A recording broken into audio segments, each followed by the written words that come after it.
Hi, my name is Avery, and I'm 29 years old. I live in a house that was never mine, even though it was supposed to be. From the outside, the place looks like something out of a lifestyle magazine. A large colonial-style home nestled on a quiet street in Westbridge, with perfectly trimmed hedges, two garden gnomes, and a porch swing no one really sits on. But inside, it feels like a museum of silence, except when they're celebrating my younger sister, Tessa. Tessa is 25, blonde, loud, and magnetic in that social media influencer way. The kind who always has a phone in one hand and a smile ready for an audience. Mom and Dad, Sharon and Martin, dote on her like she's the centerpiece of their lives. Every small success of hers is met with toasts, gifts, even catered dinners. When she hit 100,000 followers, they threw her a garden party. When she landed a sponsored deal, they acted like she got into Harvard. And me? I'm the shadow in the hallway. The quiet one. The daughter who takes her plate to the sink and is told nothing, asked nothing, thanked for nothing. I wasn't always invisible. Grandpa Thomas used to say I had a calm fire in me. He'd hand me old leather-bound journals and tell me, "You listen like a writer. One day, that'll matter more than noise." He passed away 2 years ago. After that, the house became colder. Not physically, just emptier in the places that used to feel safe. They say he left everything to Tessa. They say I wasn't even mentioned. Sometimes Mom will look right at me while cutting vegetables and say things like, "If you had direction in life, maybe your grandfather would have trusted you with something." Or worse, Tessa will snort from across the table and say, "She's just mad Grandpa knew who the real winner was." But something never felt right. Grandpa always told me, "You don't need a stage to have value." And he used to take me aside, slipping me quiet notes with quotes about strength and legacy. He never made me feel less, only they did. Tonight was another dinner celebration for Tessa's new podcast launch. I wasn't invited, even though I helped her brainstorm the name 2 weeks ago. I watched from the hallway as balloons went up, cameras flashed, and laughter spilled from the dining room like perfume I wasn't allowed to wear. I sat on the edge of the stairs, picking at a chipped piece of paint on the banister, wondering how long I'd keep doing this, living like a guest in my own life. I didn't know it then, but the truth was about to find me. And when it did, it wouldn't just shake the house, it would burn the foundation they built on lies. The next morning, I came downstairs to a kitchen full of leftovers and half-drained champagne bottles. Gold confetti was stuck to the edge of the countertop, and there were crumbs in the creases of the dining chairs. No one had thought to clean up after Tessa's big night. Why would they? That's what I was for. Mom breezed in wearing one of her silk robes and acted surprised to see me there. "Oh, "I didn't know you were still here," she said, not realizing or not caring that I lived here too. Tessa had such a lovely night. It meant a lot to her. I nodded. That was our pattern.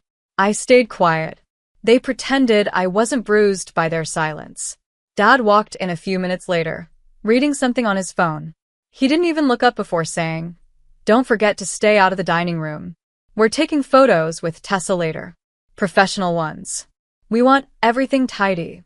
I was the clutter, apparently. Tessa floated down the stairs like a movie star. She wore a bright yellow sundress and a pair of heels that clicked confidently against the tile.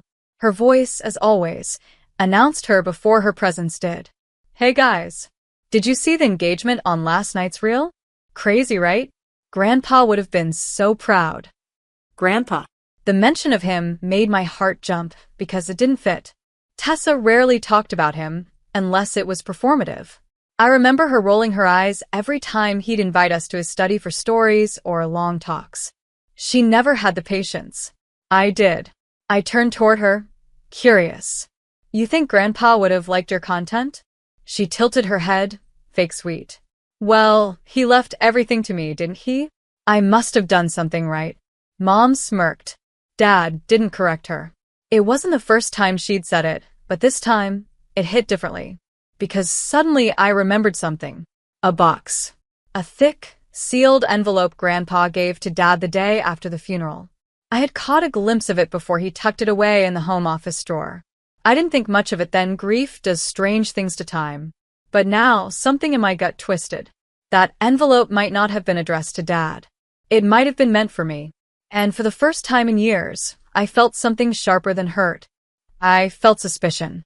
Later that day, while everyone was out posing for Tessa's family portrait, I found myself standing in front of that office drawer, staring at the handle.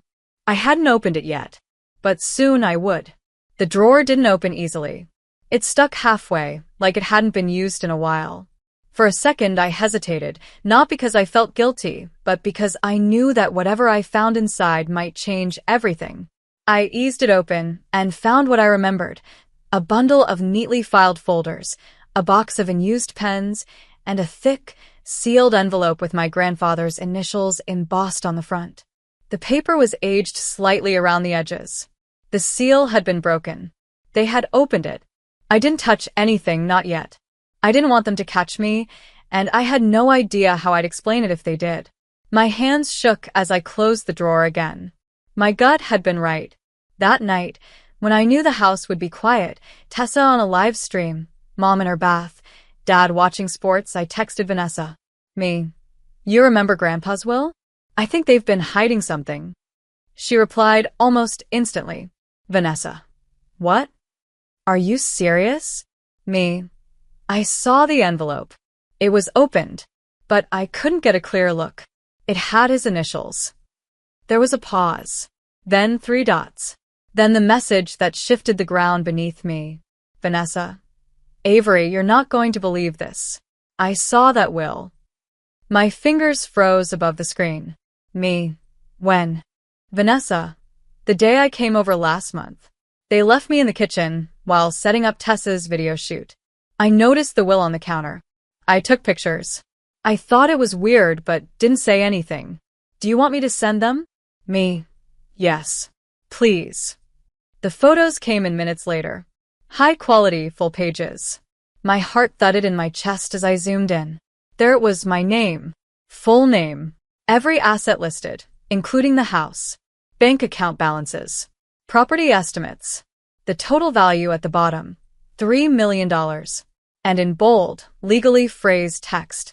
All assets, including but not limited to property, investments, savings, and residuary estate shall be transferred in full to my granddaughter, Avery Shipley. Signed. Dated. Witnessed. I stared at it, stunned. They lied. For years. They let me live like a shadow under the roof that was mine. They mocked me, ignored me, humiliated me, knowing the truth. Grandpa had trusted me. He'd chosen me. Not them. I whispered aloud in the dark, the words unfamiliar and heavy. It's mine. All of it is mine. And for the first time, I felt the weight of something I hadn't dared to carry before. Anger. The next morning, I waited until Tessa had finished filming one of her rise and grind vlogs and Mom was back from her morning walk. Dad was still in the study with his tablet. I walked into the living room, holding my phone in my hand. My thumb hovered over the screen. The photos of the will were open and ready. Tessa was pouring herself a glass of freshly squeezed juice. When she saw me, her smirk loaded before she even spoke. You look serious, she said, sipping. Not another emotional crisis, I hope. I didn't flinch. I turned to all 3 of them and said, calmly, I know everything. Mom paused by the sofa. Excuse me? I held up the screen. The will. Grandpa's will. The real one. The one you pretended didn't exist. I've seen it. Dad set down his tablet, his face paling slightly. Tessa narrowed her eyes.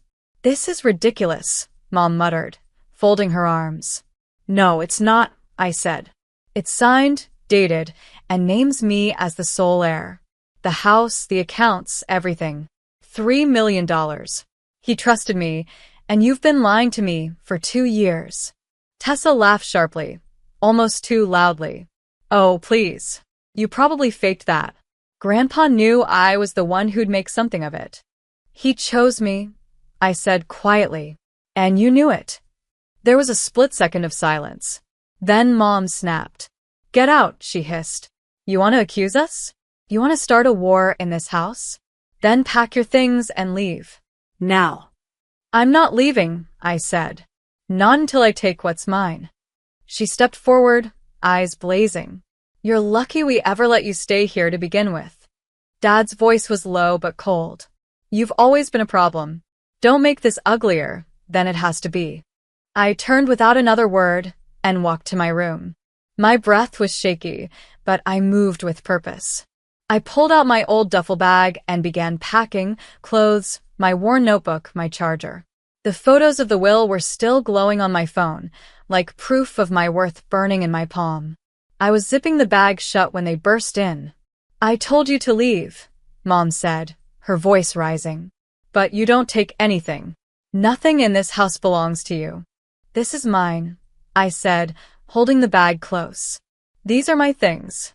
She lunged forward, grabbing at the strap. You don't get to walk away with anything. Dad stepped in and without hesitation grabbed me by the hair, yanking my head back. Pain shot through my scalp. Let it go, he barked. Tessa stood in the doorway, watching with cruel amusement.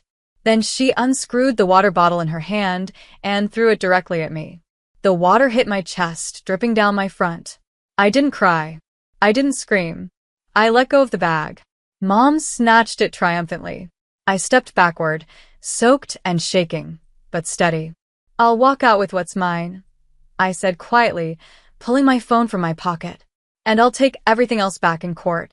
Then I walked out the door with only a cracked phone and the $42 I had left in my jeans. But I didn't look back. I stood outside for a full minute before I could even breathe. The sunlight didn't feel warm. It felt distant, like it was shining on someone else. My clothes were damp, my scalp stung, and my hands were trembling, not from fear, but from the sudden quiet. For the first time in my life, the door had shut behind me, and no one was going to open it again. I walked aimlessly for a few blocks. My phone had 23% battery. No charger. No bag. No backup plan. I sat down on a low stone ledge near a mailbox and texted the only person I trusted in that moment. Me. They kicked me out. Vanessa replied almost immediately. Vanessa. What? Are you okay? Where are you? Me. Down the block. I couldn't even take my bag. Just my phone and a few bucks.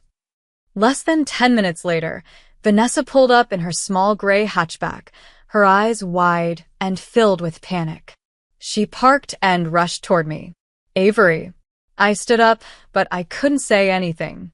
The words were caught in my throat. She wrapped her arms around me without another word. We sat in her car for a while, the air conditioning humming softly. I want to take you home with me, she said eventually, but my apartment's too tight. My cousin is already staying with us for her surgery recovery. And you know my mom, she panics when guests stay unexpectedly. I nodded. I understood. But that doesn't mean I'm leaving you alone, she added quickly. You're staying with someone. Who? She took a breath, then smiled faintly. Lucas. I blinked. Lucas? From college. Vanessa nodded. He still lives here. He's a lawyer now, remember? I told him about the will photos after I saw them. He was the first person I thought of when I realized what they did to you. I can't just show up at his door. You won't have to. I already texted him. He's expecting us. For the first time since I left the house, I felt something settle inside me. Not relief exactly, but hope's fragile outline. Vanessa reached for my hand. He'll help you. We both will. I looked down at my soaked shirt, my scratched screen, and the tiny crumpled bills still in my pocket. Okay, I whispered. And for the first time, I meant it. Lucas still lived in the same neighborhood we used to wander through after late study sessions in college, back when life was simpler, and our biggest concern was passing finals, not fighting for our names in court. Vanessa parked in front of a modest two-story townhouse with navy shutters and a concrete walkway lined with lavender bushes. She turned to me, her voice soft but steady. He's solid, Avery. Smart. Honest. And more than that, he remembers who you were before they tried to erase you. That last part stuck in my chest. She walked me to the door, knocked twice, and stepped back. Lucas opened it within seconds. He looked exactly the same. Slightly tousled brown hair, sharp blue eyes, the same calm focus in his expression. But there was something different too. A kind of quiet strength, like someone who had learned how to fight without raising his voice. His eyes widened the moment he saw me. "Avery?" I nodded, lips tight. "Hi." Without asking a single question, he stepped aside and said, "Come in." His living room was simple but warm.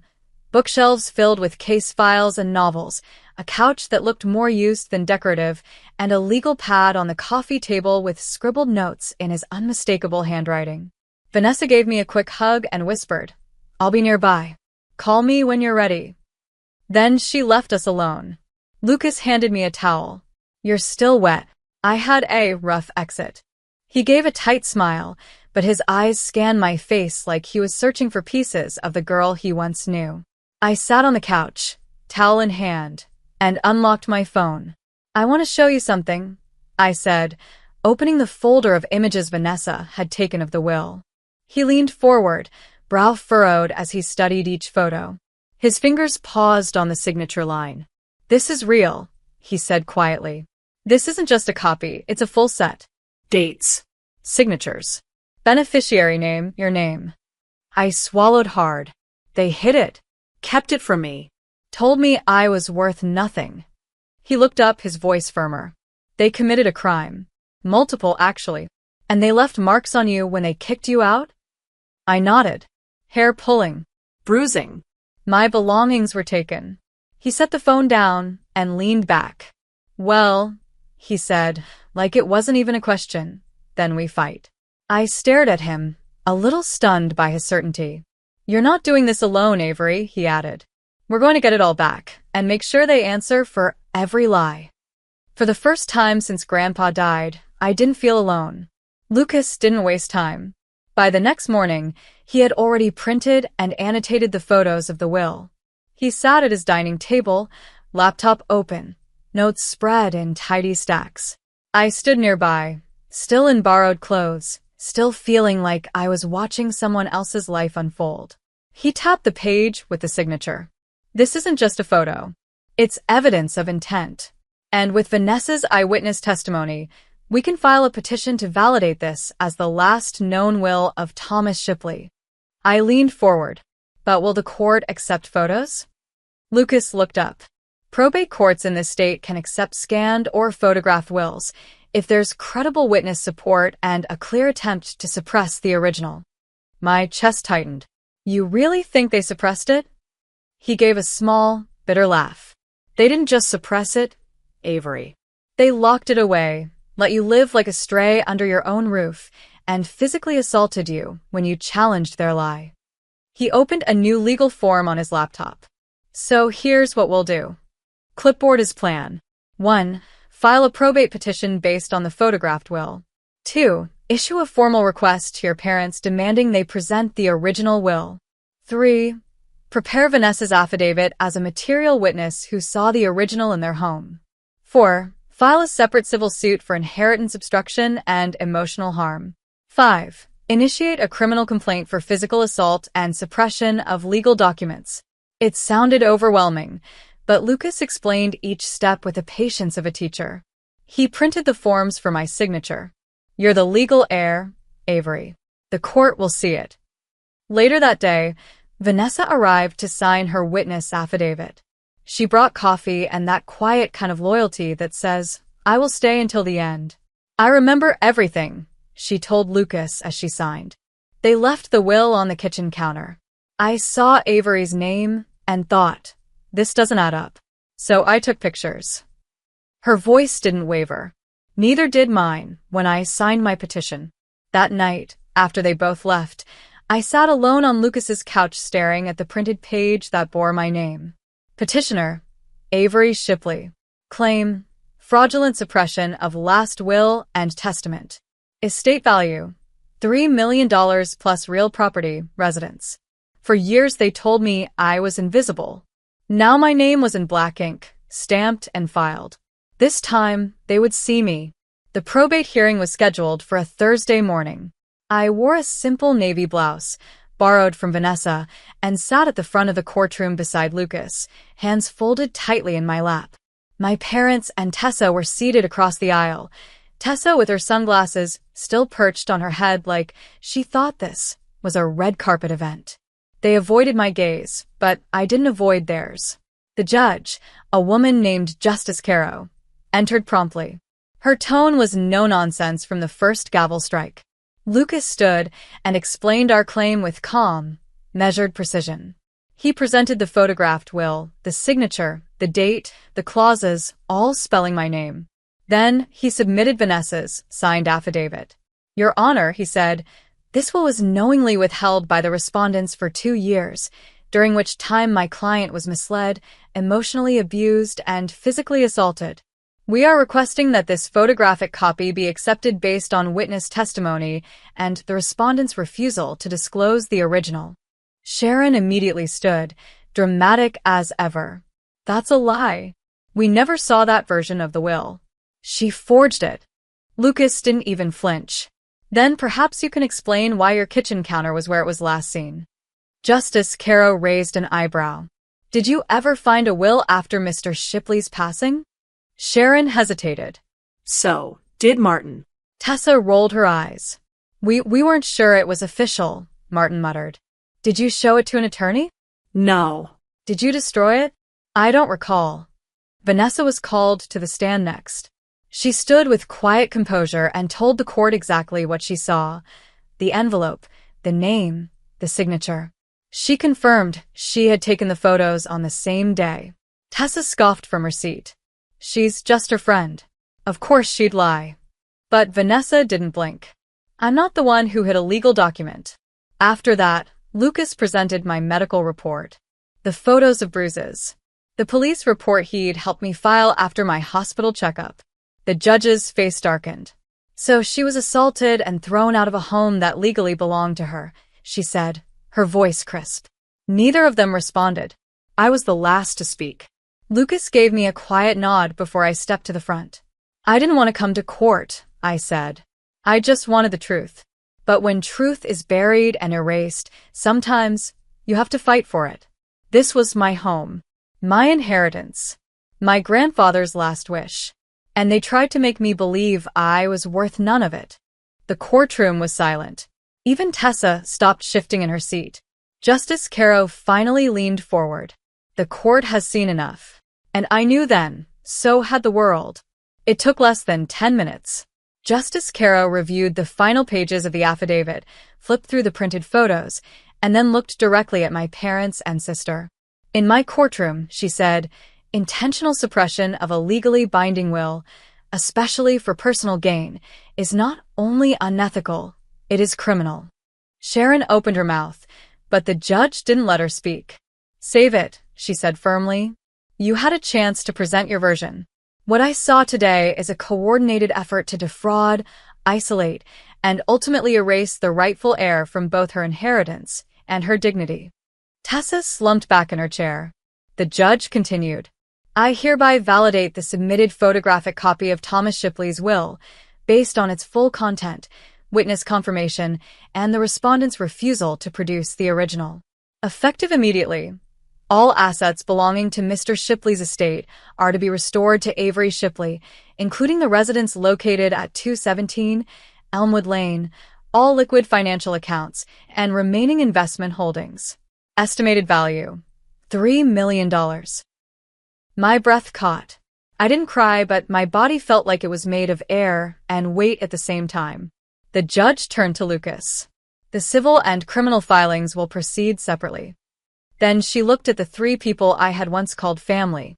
"For assault, willful obstruction of estate documentation, and fraudulent conduct, the court recommends the following sentencing, pending final criminal proceedings.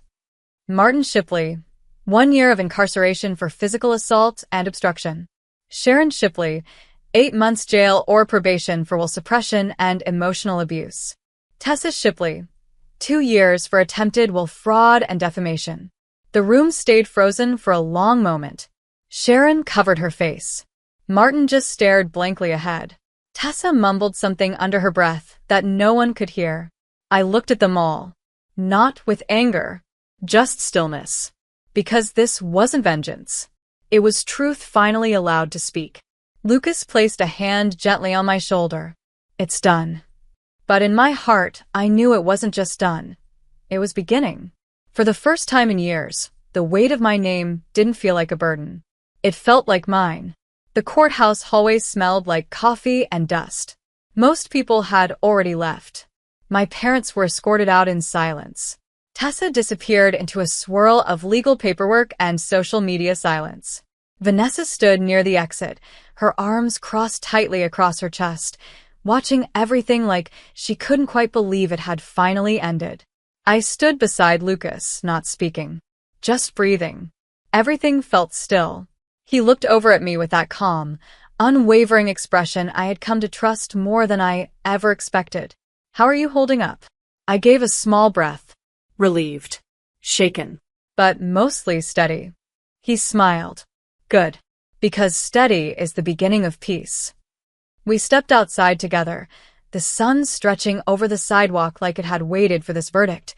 2. Vanessa approached, hugging me tight. You did it, she said, her voice warm. You didn't just win in court, Avery. You proved you were never what they said you were. I swallowed. I only stood up because you gave me the truth. And Lucas gave me the tools. Vanessa smiled at him. She always needed someone who could see the fight in her. I saw it back in college, he said, looking at me. You just didn't see it in yourself yet. We walked back to Lucas's car, slow and quiet. Before I opened the door, he stopped me. There's something I've been meaning to say, he said, rubbing the back of his neck like he wasn't sure how to start. I didn't help you because of duty or pity. I helped you because I remembered the girl who used to challenge every assumption in our ethics class and stay behind to organize her notebooks when no one else cared. I saw someone who fought with silence and deserved more. I stared at him, my throat tight. And somewhere between building your case and watching you reclaim your voice, I realized I wasn't just fighting for justice anymore. I blinked. What were you fighting for? He pulled something from his pocket. A small velvet box. My breath caught. I know this is sudden, and maybe it's crazy, but I've never been more certain of anything. He opened the box. Inside was a simple gold band. No glitter. No excess. Just quiet elegance, like everything I had once believed wasn't enough. Will you start the rest of your life with me? He asked. There were no cameras. No family watching. Just us. And I said the first completely unshaken word I'd spoken in years. Yes. 3 months later, I stood in the front doorway of the house I was once thrown out of, keys in my hand, title in my name, silence finally my own. The curtains had been replaced. The walls painted over. What once echoed with dismissal now held warmth in every corner. I didn't fill the space with noise. I let it breathe. Because I'd learned peace doesn't mean the absence of sound. It means no longer waiting to be heard. Vanessa visited often. She brought wine and stories and sat on the new kitchen stools like they were made for her. She never mentioned the trial unless I did. But every time she walked through the front door, she looked proud. Lucas and I planned a small backyard ceremony under the oak tree Grandpa planted when I was a child. The same tree that once shaded his bench, where he'd read to me and whisper, "You'll build what no one sees today." On our wedding day, Vanessa stood beside me as my maid of honor. She was the one who held my hand when I stepped into the aisle in a simple white dress I bought with my first earned inheritance deposit. When Lucas took my hand and said, "Today we rebuild," I knew he didn't mean the house. We meant a life. Later that summer, I set up a small scholarship fund in Grandpa Thomas's name for young women with no support, no voice, and no one telling them they mattered. I called it the Quiet Flame Fund. Letters began arriving. One from a girl named Brielle in Nebraska, another from someone in Georgia. They told me things I had once whispered in the dark to no one. You were the first person who made me believe I could. I kept those letters in a drawer beside Grandpa's last journal, Vanessa's printed affidavit, and a scanned copy of the will. Not out of revenge, but as a reminder. They tried to erase me, but I became permanent in ink. Now, when I sip coffee in the sunroom, I don't think about the lies. I think about the silence I've earned, the house that's mine, the partner who stood beside me, not in front. And I remember the words I spoke as I walked out of that house for the last time as their daughter. You'll see me again, not begging, reclaiming. And they did. If you found this story powerful and meaningful, don't forget to like the video, leave your thoughts in the comments, and subscribe to the channel for more emotionally gripping stories like this. Your support helps us bring more true-to-life stories that matter.